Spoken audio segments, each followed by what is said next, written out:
Hello everyone. तो आज के इस वीडियो में हम मॉडर्न हिस्ट्री के कुछ इम्पोर्टेंट क्वेश्चंस को डिस्कस करने वाले हैं, ठीक है। और इस क्वेश्चंस के थ्रू मैं ज़्यादा से ज़्यादा आपको कॉन्सेप्ट जो है वो क्लियर करने की कोशिश करूँगा। अब देख सकते हैं कि हम इस वीडियो को पढ़ने के बाद इन सारे क्वेश्चंस के आंसर को डील कर रहे होंगे, ठीक है। तो चलिए बिना किसी देरी के वीडियो को स्टार्ट करते हैं। तो आज का हमारा पहला सवाल है, who was the first governor general of India? Bharat के पहले गवर्नर जनरल कौन थे? तो फ्रेंड्स, राइट आंसर हो जाएगा आपका option B, Lord William Bentinck. Lord William Bentinck जो है 1835 में भारत का पहला गवर्नर जनरल बनता है, ठीक है। देखिए, कभी कभी पूछता है कि कौन भारत के सबसे पहले वाइसरॉय बना था, तो Lord Canning first viceroy of India, ठीक।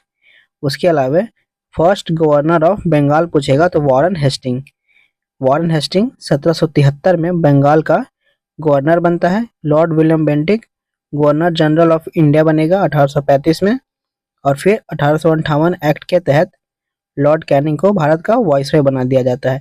ऐसा समझिए ना कि वक्त वक्त पे टाइम पे ये बस नाम चेंज हो रहा है पोस्ट का, ठीक है। इस चीज़ को ध्यान रखिएगा, यहाँ से सवाल बनते हैं।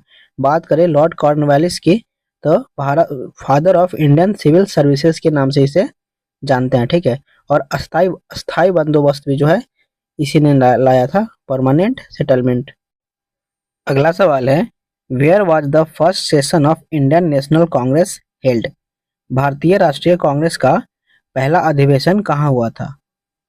तो फ्रेंड्स, सबसे पहले हमें ये पता होना चाहिए कि भारतीय राष्ट्रीय कांग्रेस आईएनसी का फॉर्मेशन कब होता है, ठीक है। तो 1885 में एक ऑफिसर्स था एओ ह्यूम करके, उसी ने इंडियन नेशनल कांग्रेस की स्थापना करी थी, ठीक है। और पहला अधिवेशन जो है वो ऑप्शन ए बॉम्बे में होता है, तो इस चीज को ध्यान रखिएगा। इसके अलावा इस सेशन के अध्यक्ष होते हैं WC बैनर्जी। मुंबई के गोकुल दास तेजपाल संस्कृत कॉलेज में ये अधिवेशन होता है। तो कभी कभी आपसे वो पर्टिकुलर कॉलेज का नाम भी पूछ ले तो आप बता सकते हैं, ठीक है। कांग्रेस का दूसरा अधिवेशन होता है कलकत्ता में, और इसके अध्यक्ष होते हैं दादा भाई नौरोजी। तीसरा सेशन होता है मद्रास में, और इसके अध्यक्ष होते हैं बदरुद्दीन तैयब जी। और चौथा अगर आपसे पूछ ले, चौथा इंपॉर्टेंट क्यों वो मैं भी बताऊंगा, तो ये होता है इलाहाबाद में, और इसके अध्यक्ष होते हैं जॉर्ज यूल। ये फर्स्ट इंग्लिश प्रेसिडेंट थे, ठीक है। इस बात को भी ध्यान रखिएगा, कभी कभी आपसे पूछ लेता है कि आईएनसी के पहले इंग्लिश प्रेसिडेंट कौन बने, तो जॉर्ज यूल 1888 इलाहाबाद अधिवेशन, ठीक है। तो इतना इम्पोर्टेंट है अभी के लिए। फिर जैसे जैसे हम आगे बढ़ेंगे तो और हम कांग्रेस के जो इम्पोर्टेंट अधिवेशन होंगे उन सब पे चर्चा करेंगे, ठीक है। नेक्स्ट क्वेश्चन है, which act is known as the Montagu Chelmsford reform? कौन सा अधिनियम मोंटेग्यू चेम्सफोर्ड सुधारों के नाम से जाना जाता है? तो फ्रेंड्स, इस क्वेश्चन का राइट आंसर हो जाएगा आपका government of India act 1919, option B, ठीक है। बात करें इस एक्ट की, तो इस एक्ट में कुछ इंपॉर्टेंट पॉइंट्स हैं जो आपको ध्यान रखने चाहिए। इस एक्ट के द्वारा ही प्रोविंसेस लेवल पे डायरकी यानी कि द्वैध शासन लागू किया गया था, ठीक है। तो इस पॉइंट को ध्यान रखिएगा, काफ़ी इंपॉर्टेंट है। वहीं पे अगर हम बात करें गवर्नमेंट ऑफ इंडिया एक्ट 1909 की, तो इसमें सेपरेट इलेक्टोरल फॉर मुस्लिम्स के लिए व्यवस्था किया जाता है। यानी कि ऐसा समझो कि डिवाइड एंड रूल के लिए 1909 वाला फेमस है, ठीक है। इसके अलावा अगर हम बात करें गवर्नमेंट ऑफ इंडिया एक्ट 1935 वाले की, तो इस एक्ट के तहत आरबीआई का फॉर्मेशन होता है। इसी एक्ट के तहत बर्मा जो है सेपरेट हो जाता है इंडिया से, ठीक है। और इसी एक्ट के तहत 1919 में जो प्रोविंशियल लेवल पे डायरकी बनाया गया था उसको एबॉलिश करके सेंट्रल लेवल पे जो है डायरकी इंट्रोड्यूस कर दिया गया। तो काफ़ी इंपॉर्टेंट है, ये तीनों पॉइंट आपको ध्यान रखने चाहिए, काफ़ी बार इनसे सवाल बने हैं तो याद रखिएगा, ठीक है। और हाँ, एक चीज़ और कि SC जो टर्म है शेड्यूल कास्ट, ऑफिशियली जो है गवर्नमेंट ऑफ इंडिया एक्ट 1935 में पहली बार यूज़ किया गया था। तो काफ़ी इंपॉर्टेंट है, ये भी याद रखिएगा, शायद कहीं आपको एग्जाम में देखने को मिल जाए, ठीक। नेक्स्ट क्वेश्चन है, who was the viceroy during the partition of Bengal in 1905? मतलब 1905 में बंगाल के विभाजन के समय वाइसरॉय कौन था? तो देखिए इसका राइट आंसर हो जाएगा ऑप्शन ए लॉर्ड कर्जन। लेकिन इस क्वेश्चन का इंपॉर्टेंस सिर्फ ये नहीं है, सबसे ज्यादा क्वेश्चन जो पूछा जाता है वो लॉर्ड रिपन साहब से पूछा जाएगा। तो चलिए देखते हैं कि लॉर्ड रिपन ने आखिर क्या क्या किया था। लॉर्ड रिपन की अगर हम बात करें तो 1880 से 1884 तक एक वाइसरॉय रहता है। ये वर्नाक्यूलर प्रेस एक्ट को एबॉलिश करता है। इस एक्ट को लाने वाला कौन था? तो पूछता है कि वर्नाक्यूलर प्रेस एक्ट लाने वाला कौन है? तो है लिटन। ठीक है, इसको एबॉलिश करेगा रिपन। तो दोनों के नाम इंपॉर्टेंट है। इसके अलावा फैक्ट्री एक्ट लेकर के आता है और इसमें 12 साल से कम के बच्चों से आप काम नहीं करवा सकते। इसके अलावा एक इल्बर्ट बिल लेकर के आता है रिपन। ठीक है, इल्बर्ट बिल क्या था कि जो भारतीय जज हैं वो भी यूरोपियन लोगों के केसेस की सुनवाई कर सकते हैं। ठीक, तो काफ़ी इंपॉर्टेंट है ये। उसके अलावा लोकल सिर्फ गवर्नमेंट के लिए रिपन को याद करा जाता है। ठीक है, इसके अलावा इसने एक कमीशन लेकर आया था, हंटर कमीशन, जो कि एजुकेशन के लिए है। एजुकेशन में रिफॉर्म लाने के लिए उसने हंटर कमीशन लाया था। ठीक, तो इतनी सारी इंपॉर्टेंट चीज़ें हैं जो कि आपको रिपन से पूछी जाएंगी, तो सारे के सारे आपको याद रखने हैं। ठीक है, इसके अलावा अगर बात करें हार्डिंग की, तो हार्डिंग से सिर्फ एक सवाल बनता है, वो ये है कि पार्टीशन ऑफ बंगाल जो 1911 में हुआ था उस टाइम पे वाइसरॉय यही था, और बंगाल से दिल्ली जब कैपिटल चेंज हुआ 1911 में तभी हार्डिंग ही वाइसरॉय था। तो इतना ही आपसे पूछेगा। मिंटो के बारे में हम पढ़ चुके हैं, गवर्नमेंट ऑफ इंडिया एक्ट 1909 में सेपरेट इलेक्टोरल लेकर के आया था मुस्लिम्स के लिए। ठीक है, तो ये कुछ इंपॉर्टेंट वर्क थे इन चारों के। तो चलिए अब हम नेक्स्ट क्वेश्चन की तरफ चलते हैं। नेक्स्ट क्वेश्चन है हमारा, who founded the Arya Samaj इन 1875? आर्य समाज की स्थापना 1875 में किसने की? तो राइट आंसर हो जाएगा स्वामी दयानंद सरस्वती ने। ऑप्शन बी इस क्वेश्चन का राइट आंसर है। राजा राम मोहन राय के बारे में 2-3 पॉइंट्स आप याद रखिएगा कि इन्होंने ब्राह्मो समाज की स्थापना करी थी 1828 में। ठीक है, और इन्होंने आत्मीय सभा की भी स्थापना की थी 1815 में। तो ये 2 पॉइंट है जो काफी इंपॉर्टेंट है। वहीं पे राजा राम मोहन राय को ये जो राजा की उपाधि आप देख रहे हैं ये अकबर सेकंड ने दी थी। ठीक है, तो ये भी कभी कभी आपसे पूछ लेता है कि राजा राम मोहन राय को राजा की उपाधि किन्होंने दी? तो अकबर सेकंड। ठीक है, जो कि एक मुगल रूलर था। गोपाल कृष्ण गोखले की अगर हम बात करें तो ये कांग्रेसी थे और ये महात्मा गांधी के पॉलिटिकल गुरु थे। तो इस बात को याद रखिएगा, शायद कभी आपको एग्जाम में देखने को मिल जाए। नेक्स्ट क्वेश्चन है, रॉलेट एक्ट कब पारित किया गया? When was Rowlatt act passed? तो राइट आंसर हो जाएगा आपका 1919 में। ठीक है, 1919 में रॉलेट एक्ट को पास किया गया। ये एक ऐसा कानून था जो कि बिना किसी सबूत के या फिर बिना कोर्ट की सुनवाई के आपको जब तक चाहे अंग्रेजी सरकार जेल में रख सकती है। ठीक है, इसे काला कानून भी कहा गया था और इसी के विरोध में बाद में महात्मा गांधी जो है वो सिविल डिसोबीडिएंट मूवमेंट चलाएंगे, नॉन कोऑपरेशन मूवमेंट चलाएंगे। ठीक है, जो कि आगे क्वेश्चन में हम देखेंगे। बात करते हैं 1925 की इंपॉर्टेंस की, तो 1925 में काकोरी ट्रेन एक्शन होता है और कम्युनिस्ट पार्टी ऑफ इंडिया का फॉर्मेशन होता है। तो 1925 ये दो चीज़ों के लिए याद किया जाता है, कभी कभी शायद आपको देखने को मिल जाएगा। ठीक है, चलिए अब हम नेक्स्ट क्वेश्चन की तरफ चलते हैं। नेक्स्ट क्वेश्चन है, who introduce the doctrine of lapse? राज्य हड़प नीति किसने शुरू की? तो डॉक्ट्राइन ऑफ लैप्स लाने वाला है लॉर्ड डलहौजी 1848 ईस्वी में। ठीक है, टाइमिंग भी आपसे पूछ लेता है तो याद रखिएगा। बात करें लॉर्ड वेलेस्ली की, तो ये सब्सिडरी अलायंस लाता है 1798 में। ठीक है, East India Company and Indian राजा जो है वो एक दूसरे से समझौता कर लेते थे सब्सिडरी अलायंस के तहत। और कभी कभी आपसे पूछता है ना कि सबसे पहले सब्सिडरी अलायंस को साइन कौन करता है? तो निजाम ऑफ हैदराबाद। तो इस पॉइंट को भी आप ध्यान रखिएगा, इंपॉर्टेंट है, शायद एग्जाम में आपको देखने को मिल जाए। ठीक है, तो चलिए अब हम नेक्स्ट क्वेश्चन की तरफ बढ़ते हैं। अगला सवाल है, who led the revolt of 1857 in Kanpur? 1857 में अलग अलग जो लीडर्स थे अलग अलग जगहों से रिवोल्ट का नेतृत्व किया था। ठीक है, तो आपसे पूछता है कभी कभी कि कानपुर से किन्होंने किया? तो नाना साहब ने भी कानपुर से किया था और तांतिया टोपे ने भी कानपुर से ही किया था। ठीक है, बात करें रानी लक्ष्मीबाई की, तो वो झांसी से करती है, इस चीज़ को ध्यान रखिएगा। बेगम हजरत महल जो है वो अवध से करती है, अवध जो आगरा वाला रीजन है वहाँ से। ठीक है, तो चारों का आपको याद रखिएगा। अगर कभी पूछ ले कि आगरा से कोई किन्होंने किया था, तो वीर कुंवर सिंह ने आरा बिहार से रिवोल्ट का नेतृत्व किया था। ठीक है, तो कभी कभी यहाँ से भी सवाल पूछ लिया जाता है, तो याद रखिएगा। नेक्स्ट क्वेश्चन है, which movement is associated with Vande Mataram as a slogan. Vande Mataram नारे का संबंध किस आंदोलन से है?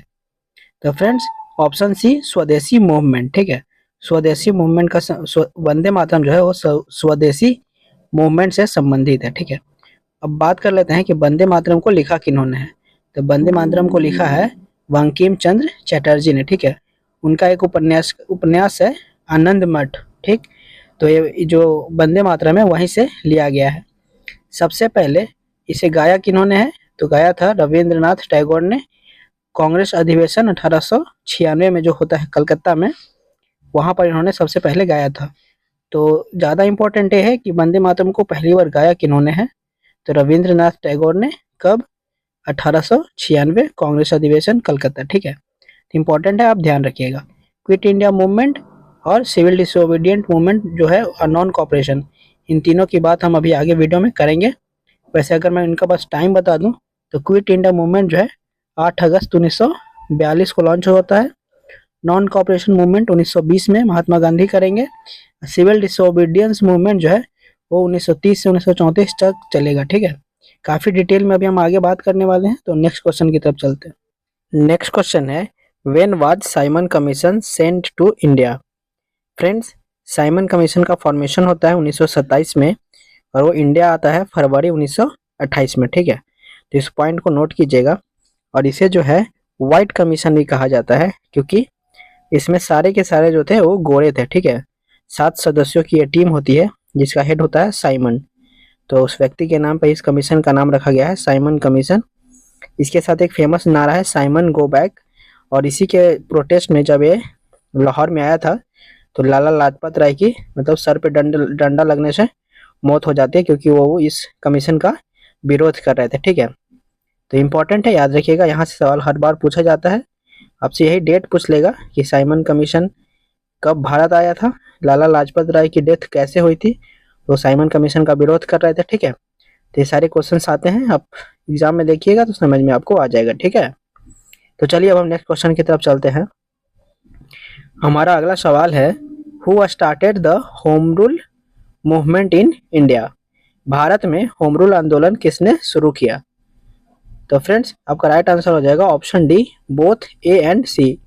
बाल गंगाधर तिलक और एनी बेसेंट दोनों ने होम रूल मूवमेंट की शुरुआत की 1916 में। ठीक है, बाल गंगाधर तिलक पुणे में करते हैं और एनी बेसेंट मद्रास में करती हैं। ठीक है, एक चीज और, एनी बेसेंट जो है वो फर्स्ट वुमेन है जो भारतीय राष्ट्रीय कांग्रेस की अध्यक्ष बनती है 1917 में। ठीक, बाल गंगाधर तिलक से काफी सवाल पूछे जाते हैं, तो चलिए हम एक एक करके उनसे रिलेटेड सारे क्वेश्चंस को देख लेते हैं। इन्होंने कुछ इंपॉर्टेंट बुक्स लिखी हैं और कुछ पत्रिकाएं हैं जो एग्जाम में पूछा जाता है बराबर। तो गीता रहस्य इनकी एक बुक है बाल गंगाधर तिलक की, और एक बुक है आर्कटिक होम्स इन वेदास। ठीक है, ये दोनों बुक बाल गंगाधर तिलक की हैं जो इम्पोर्टेंट है। वहीं अगर हम बात करें पत्रिका की, तो इन्होंने एक लिखी है केसरी पत्रिका, जिसका लैंग्वेज जो है वो मराठी है, और एक पत्रिका है मराठा जिसका लैंग्वेज इंग्लिश है। ठीक है, मतलब मराठा उन्होंने इंग्लिश में लिखी है और केसरी जो है वो मराठी लैंग्वेज में लिखी है। तो इम्पोर्टेंट है, लैंग्वेज भी आप जो है पत्रिकाओं की ध्यान रखिएगा। नेक्स्ट क्वेश्चन है, who was the first Indian to pass the ICS examination. ICS exam pass करने वाले पहले भारतीय कौन थे? तो थे सत्येंद्रनाथ टैगोर। ऑप्शन बी इस क्वेश्चन का राइट आंसर हो जाएगा। नेक्स्ट क्वेश्चन है, which treaty ended the first Anglo Maratha war. प्रथम आंग्ल मराठा युद्ध को अंत किस संधि से हुआ? तो इसका राइट आंसर हो जाएगा आपका ऑप्शन बी, सालबाई की संधि से, जो कि 1782 में होती है। ठीक है, अगर हम बात करें ट्रीटी ऑफ पुरंदर की, तो ये 1665 में होता है शिवाजी और जयसिंह के बीच। जयसिंह जो है वो औरंगजेब का कमांडर रहता है। ठीक, वहीं पे अगर हम बात करें बसीन की संधि होती है 1802 में। बाजीराव सेकेंड मराठा पेशवा थे और ईस्ट इंडिया कंपनी के बीच होती है ये। लास्ट है इलाहाबाद की संधि, जो कि 1765 में रॉबर्ट क्लाइव और शाह आलम सेकेंड के बीच होता है। बैटल ऑफ बक्सर के बाद। 1764 में बैटल ऑफ बक्सर होता है, जिसमें अंग्रेजी फोर्सेस की जो है वो जीत होती है। ठीक है, तो इंपॉर्टेंट है सारे, तो आप याद रखिएगा। नेक्स्ट क्वेश्चन है, what was the main M of the non cooperation movement? असहयोग आंदोलन का मुख्य उद्देश्य क्या था? तो फ्रेंड्स ये जो है option D, opposing the Rowlatt act.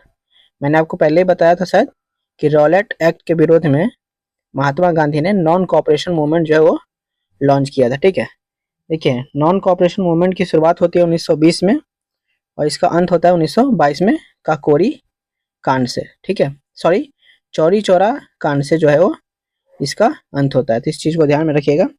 आपसे पूछ लेता है कि नॉन कोऑपरेशन मूवमेंट क्यों बंद कर दिया महात्मा गांधी ने, तो एक चौरी चौरा कांड हो जाता है जिसमें भारतीय जो होते हैं वो अंग्रेजों के पुलिस वालों को मतलब जिंदा जला देते हैं। ठीक है, तो इस चीज़ को ध्यान में रखिएगा। इसी वजह से महात्मा गांधी जो है वो नॉन कोऑपरेशन मूवमेंट जो है वो वापस ले लेते हैं। ठीक है, क्योंकि वो अहिंसा में भरोसा रखते हैं, नॉन वायलेंस में उनका विश्वास होता है। ठीक है, तो वायलेंस कोई भी करे वो उसे गलत ही मानते थे। इस चीज़ को आप ध्यान रखिएगा, इंपॉर्टेंट है। नेक्स्ट क्वेश्चन है, when was the quit India movement launched? Bharat छोड़ो आंदोलन कब शुरू होता है? तो फ्रेंड्स भारत छोड़ो आंदोलन जो है 8 अगस्त 1942 को शुरू होता है। इसे महात्मा गांधी शुरू करते हैं और इसे अगस्त क्रांति के नाम से भी जाना जाता है। ठीक है, इसी में महात्मा गांधी ने करो या मरो का नारा दिया था। तो इस चीज़ को ध्यान में आप जरूर रखेंगे। नेक्स्ट क्वेश्चन है, in which year did Mahatma Gandhi return to India from South Africa? Mahatma Gandhi दक्षिण अफ्रीका से भारत कब लौटे?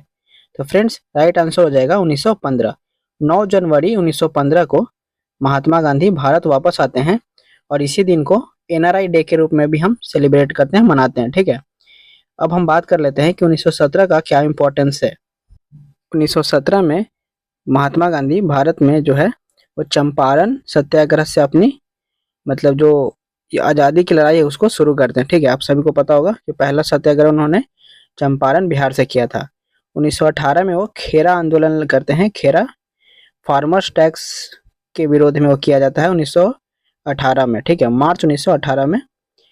1918 में ही एक और आंदोलन करते हैं अहमदाबाद मिल वर्कर्स के सपोर्ट में। ठीक है, और उनकी वेज जो है, जो उनकी मेहनताना है वो 35% तक बढ़ जाती है। इसके बाद हंगर स्ट्राइक पहली बार उन्होंने अहमदाबाद में ही किया था। तो इस चीज़ को भी आप ध्यान रखिएगा, अहमदाबाद मिल वर्कर्स के सपोर्ट में।